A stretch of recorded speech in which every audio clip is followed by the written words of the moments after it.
కనిగిరి నియోజకవర్గంలోని గుంటుపల్లి గ్రామంలో auto driver చీమల దిన్నే మహర్షిపై ఇటీవల బట్టలుడదూసి కూలం పేరుతో దూషిస్తూ దాడి జరిగింది. భారతీయ చైతన్య యువజన పార్టీ అధ్యక్షుడు బోడె రామచంద్ర యాదవ్ గుంటుపల్లి పర్యటించి బాధిత కుటుంబానికి ధైర్యం నింపారు.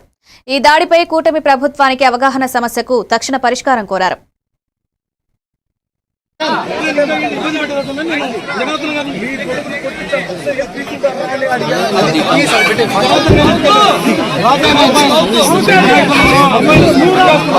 సహనాన్ని పరీక్షించొద్దు.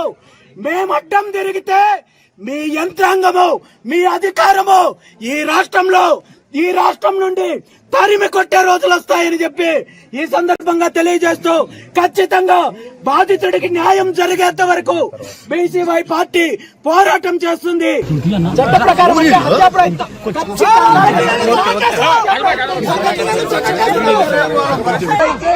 చెప్తున్నాను,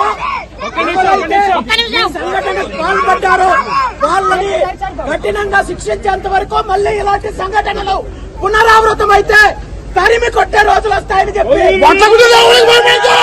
మీ అందరికీ తెలిసిందే. 2 రోజుల క్రితము కనిగిరి నియోజకవర్గం పామూరు మండలంలో ఒక బీసీ బిడ్డ రోడ్డు మీద వెళ్తూ ఆటో నడుపుకుంటూ వెళ్తూ